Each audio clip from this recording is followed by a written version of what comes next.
مبلغ مفتی به دست آمده برای دزدی این کردار زشت نفران جنایت‌پیشه است که می‌خواهند از حساب مهنت دیگران خوشکام باشند، بی‌خبر از آن که تاثیر منفی آن به خود آنها، اهل عائله و نزدیکان برای همیشه باقی خواهد ماند. ساکن 33 ساله شهر باختر برای دزدی از منزل اقامتی برادر همسرش بازداشت گردید. افق قادریان در این خصوص گزارش آماده کرده است. مبارزه علیه جنایتکاری، تامین ترتیبات و آشکارسازی کردارهای ضد حقوقی و پیشگیری از چنین ظهورات سمت افضلیت‌ناک در مقامات کارهای داخلی محسوب می‌یابد. با کارمندان شعبه وزارت کارهای داخلی در ناحیه عبدالرحمن جامی میسر گشت که در نتیجه بررسی عریضه ساکنین ناحیه مذکور عاید از طرف شخصان نامعلوم تصرف شدن مبلغ‌های کلان پولی از منزل استقامتیش، ضمن براه ماندن چاره‌بینی اپراتیوی جستجویی، شخصیت گمانبر این حالت دزدی را آشکار نموده و به کردارهای غیرقانونی او خاتمه گذارند. این نفر سعدالله محمد، سال تولدش 1990، ساکن شهر باختر که با مقصد تصرف مال و ملک غیر شب 16 فوریه سال جاری تخمینا ساعت‌های 20 و 21 به نزد منزل استقامتی شهروند رحیم نور محمد، ساکن جماعت شهرک جامی ناحیه عبدالرحمن جامی که برادری همسرش می باشد رفته از نبودن اطرافیان استفاده می نماید و با کلید در منزل استقامتی را گشوده غیر قانونی وارد آن می گردد. سپس یک عدد جوانی آهنین را که در داخلش مبلغ‌های پولی 150,000 سامانی، 227,000 روبل روسی، 500 دلار ایالات متحده آمریکا و جواهرات‌های طلاگین بود تصرف نموده از جای حادثه غیب می‌زند که با این کردار جنایتکارانش به شهروند 221,441 سامانی ضرری جدی می‌رساند. روز 16 تقریبا ساعت 10 به خانه خصوبچم آمده یک سیفی آهنی رو در درونش یک مقدار سوم از 20 ترک مقصد گرفته از جای حادثه غیب زده. نسبت سعدالله محمد در شعبه تفتیشاتی شعبه وزارت کارهای داخلی در ناحیه عبدالرحمن جامی پرونده جنایتی با ماده 244 قسم 4 کودکس جنایتی جمهوری تاجیکستان آغاز گردیده تفتیشات ادامه دارد.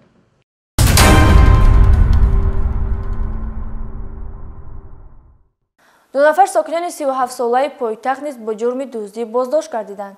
یکی از منزل‌های استقامتی، دومین باشد از مغازه و داروخانه‌ها مبلغ‌های صاحب ملکان را تصرف نمودند. کارمندان شعبه وزارت کارهای داخلی دو در ناحیه سینا در نتیجه دایر نمودن چاره‌بینی‌های اپراتیوی جستجوی این دزدان هرج‌وگرد را غافلگیر نمودند. تفصیلات بیشتر در گزارش سراج‌الدین شکوری. مقصد از تطبیق جزا اصلاح افراد جنایت‌پیشه و به راه راست هدایت نمودن شخصان چپدست و کژرفتار می باشد. متاسفانه هستند نفرانی که سالهای طولانی عمر خود را پشت پنجره محبس سپری کرده اما به خود خلاصه ضروری نبرآورده باز تکرار به تکرار جنایت صادر می کنند که این عمل جرم آنها را در نزد قانون باز وزنی‌تر می گرداند. شهروند عبدالله و زهرا ساکن شهر دوشنبه کوچه حصار به مقامات میلیسیا مراجعت نمود که در نبودنش از منزل استقامتی او مبلغ‌های پولی در حجم 16,450 دلار آمریکایی و 41,000 سامانی نامبرده را شخصان نامعلوم تصرف نموده به او ضرر کلان مالی رسانیدند. خونه میدارم کلی تمام میشم که در گشوده شد. در اومدم دیدم اونجا زساد از بینم که انا این چیزون تیت و پیت همینجا برآوردگی انا سومکی سبز با درونی دولین چین کنک با 16,450 دلار بود و 41,000 سامانی بود. 500 و 200 سامان کشادم بینم پولم نیست، همش تیت و پیت پولم نیست. این گرفتم 221 وزارت تلفن کردم و یا در جا اپراتیو گروپ روی کردم زود عمل کرده خدا به شکر دو دستگیر کردن. کارمندان شعبه وزارت کارهای داخلی دو در ناحیه سینا در نتیجه گذراندن یک قطار چاره‌بینی‌های اپراتیوی جستجویی همچون گمانبر در صادر نمودن جنایت مذکور شهروند بازارف شهرت محمدویچ سال تولدش 1986 استقامت کننده شهر دوشنبه کوچه فیروز را دستگیر نمودند. ضمن پیشبرد کارهای تفتیشاتی معین کرده شد که نامبرده قبلا 2 مرتبه برای دزدی سود شده 11.5 سال عمر خود را پشت پنجره محبس سپری کرده است. اما رفتارهای جنایتکارانه خود را ترک نکرده سلسله جنایت‌های دزدی را صادر نموده است. ки тибқи талаботи қонунгузорӣ амалҳои номбурда ретсидивӣ ба ҷомеа махсусан хавфнок ба шумор меравад. дастгиршуда бозору шӯҳрат асосан манзилҳои истиқоматии шаҳрвандонро мавриди ҳадафи ҷиноятии худ қарор додааст. инчунин дар кӯчаи ҳисор аз манзили истиқоматии як шаҳрванди дигар низ $400 амрикоӣ, 21500 сомонӣ ва як миқдор ҷавоҳироти тиллоиро тасарруф намудааст, ки дар маҷмӯъ 54500 сомониро ташкил медиҳад. Дуюм ҳолат бозорчаи 103 ноҳияи Синуда 8 этаж буромадам, хапудам дуромадам, ай дохили шифонер я сумкаи ҳам занако буд, занакона буд. Ура буровардам, падез омадам, падеза ҳуй кардам, дадамш тилловори буд, тилловориро гирифтам, гашта омадам, сумкаро дадам дохили хона кардам, буромадам, рафтам.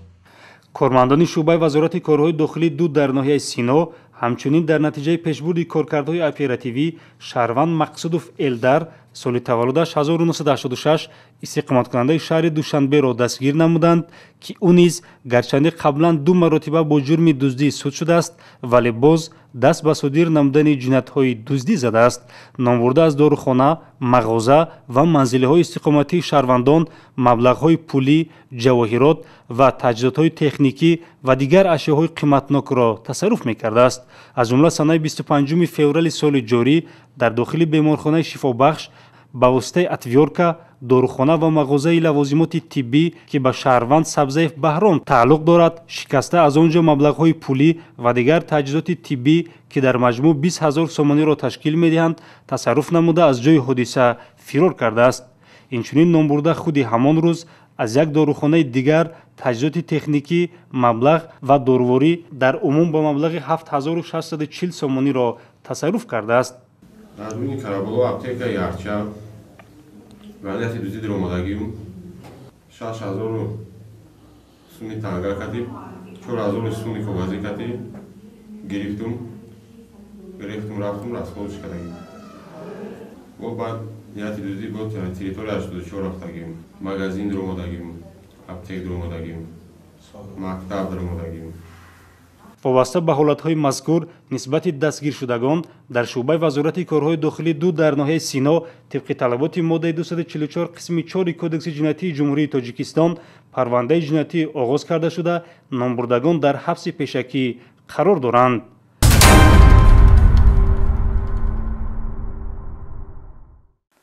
пайваста дар барномаҳоямон дар хусуси дуруғу фиреб будани сеҳру ҷодугарӣ ва хизматрасониҳои ғаразноки баъзе аз нафарони ба ном фолбину мушкилкушо гузоришҳо дода мардумро аз оқибати чунин гумроҳӣ огоҳ намоем.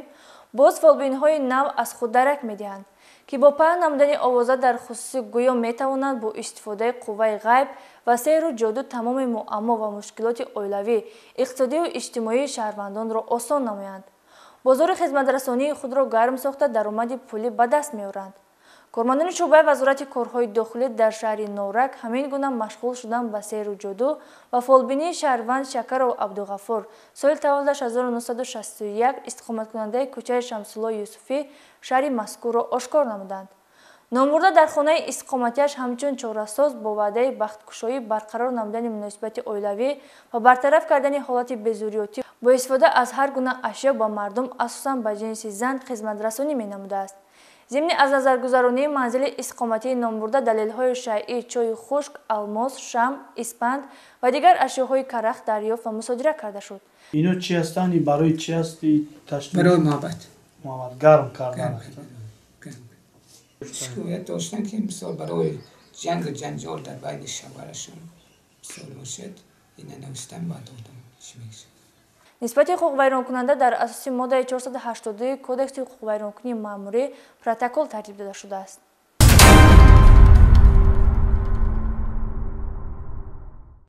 бо доир намудани чорабиниҳо бо методҳои оперативии милитсия чеҳраи шаҳрванд Маҳмадҷонов Равшан соли таваллудаш 1998 истиқоматкунандаи ҷамоати деҳоти Ҳайдар Усмонови ноҳияи Бобуҷонғафуровро бепарда сохт, ки ҳамчун аъзои гурӯҳи трансмиллӣ бо маслиҳат ва роҳнамоии шаҳрвандони Қирғизистон дар амалҳои тасарруфкорӣ дар ҳудуди шаҳри Хуҷанд даст дорад.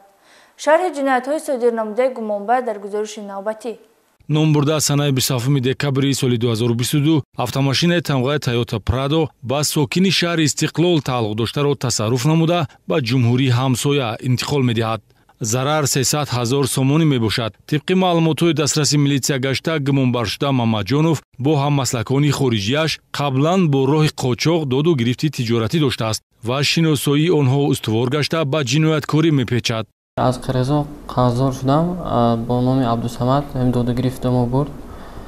шароити доданам набуд, барои ки шароит вазмин шуд якбора. мошине ки шумо тасарруф кардед бар ивази чанд миқдор маблағи пули қарзи шумо ҳисоб карда гирифт? $20,000 ҳисоб карда гирифт. Якта ҳамин кор ки тамом гуфт, якта ҳамин корро мекунем, мо ки ҳамкор дига вай намекунем. Дига қарзат соф мешад, дига мо туе намерасем гуфт. тасарруфи нақлиёт оғози дуздии ин гурӯҳи муташаккил буда тавре гумонбаршуда нишондод медиҳад пайдо кардани шахсони сарватманд бо мақсади ғорат кардани дороии онҳо идомаи ҳаракатҳои ҷиноятӣ аст. маҳз бо ҳамин мақсад ҷабридаи дигар сокини ноҳияи Бобоҷон Ғафуров Суҳроб Обидов ки ба гумонбаршуда Мамаҷонов муносибати хешу таборӣ дорад интихоб шудааст. гумонбаршуда баъди маълумоти молу мулкиро хабар додан аз ҷониби ҳаммаслаконаш дастури бо роҳи интихоби калид ворид шудан ба манзили истиқоматии охирон воқеъ дар яке аз баландошонаҳои хиёбони Исмоили Сомонии шаҳри Хуҷандро гирифта санаи 10 феврали соли 2023 бо муваффақият сипоришро иҷро ва аз манзили истиқоматии мазкур $200,000 пули нақд, 256 грамм тилловорӣ бо арзиши 102,600 сомонӣ ва ҳуҷҷати техникии ҳуҷраро тасарруф кардааст. ва гуфтанд ки якта делаи моҳоти тамом.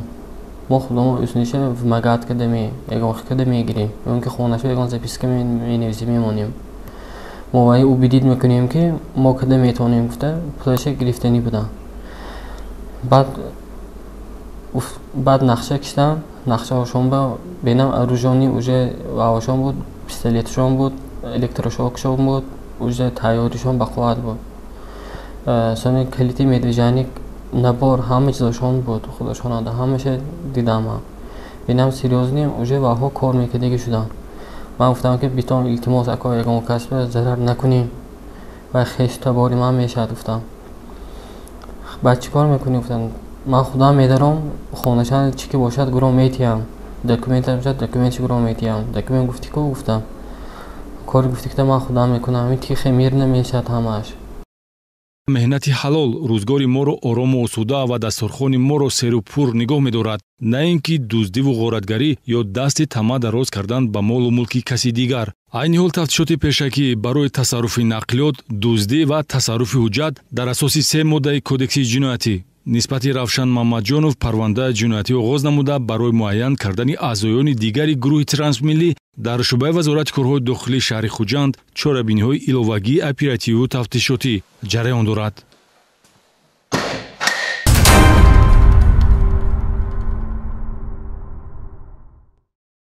бо мақсади пешгирии вайроншавии фазои экологӣ кормандони раёсати экологӣ ва сайёҳии вазорати корҳои дохилӣ пайваста рейду санҷишҳои мақсаднок доир менамоянд. ҳафтаи равон дар ҳудуди пойтахт чунин як чорабинии санҷишӣ аз ҷониби кормандони шӯъбаи экологӣ ва сайёҳии раёсати мазкур дар шаҳри Душанбе баргузор гардид.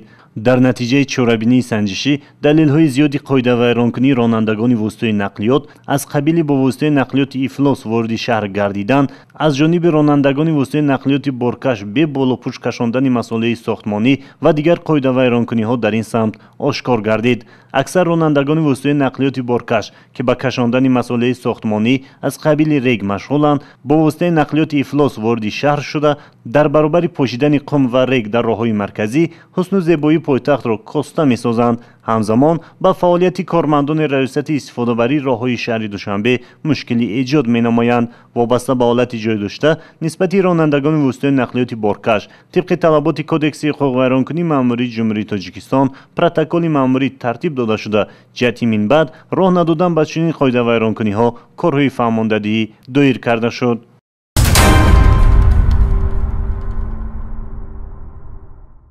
имрӯз ҳо давраи ҳуҷҷатсупории довталабон ба маркази миллии тестӣ назди президенти ҷумҳурии тоҷикистон ва дигар муассисаҳои олии миёнаи махсуси дохил ва хориҷи кишвар оғоз ёфтааст. Аз ин рӯ кормандони хадамоти шиносномавию ба қайдгирӣ кӯшиш мекунанд ба хатмкунандагон ва хонандагони ба синни 16 расида сари вақт шиноснома таҳия карда супоранд. дар ин раванд дар саросари кишвар кормандони хадамоти шиносномавию ба қайдгирӣ дар ҳамкорӣ бо шуъбаҳои маорифи шаҳру ноҳияҳо дар муассисаҳои таҳсилоти миёнаи умумӣ чорабиниҳои тантанавӣ оид ба супордани шиносномаи шаҳрвандии ҷумҳурии тоҷикистон ба шахсони синни 16 расида баргузор менамоянд. анъанаи хуби қабули дастаҷамонаи ҳуҷҷатсупории хонандагон барои таҳияи шиноснома дар хадамотҳои шиносномадиҳӣ ва баъди омода гаштани шиноснома ташкили ҷамъомадҳои тантанавӣ имрӯзҳо барои сари вақт соҳиби шиноснома гаштани шаҳрвандон мусоидат менамояд. кормандони хадамоти шиносномавию ба қайдгирии шуъбаи вазорати корҳои дохилӣ дар ноҳияи вахш, шаҳри Туз ва Қубодиён низ ба муассисаҳои таҳсилоти миёнаи умумӣ ҷамоатҳо ташриф оварда ба хатмкунандагон ва хонандагони ба синни 16 расида шиносномаи миллиро дар фазои тантанавӣ месупоранд. дар баробари супоридани ин ҳуҷҷати муҳими тасдиқкунандаи шахсият, кормандони хадамоти мазкур доир ба баланд бардоштани ҳисси ватандӯстию меҳанпарастӣ, эҳтиром ба арзишҳои миллӣ, дурӣ ҷустан аз амалу кирдорҳои номатлуб, муносибатҳои эҳтиёткорона доштан бо шиноснома корҳои фаҳмондадиҳию ташвиқотиро амалӣ менамоянд.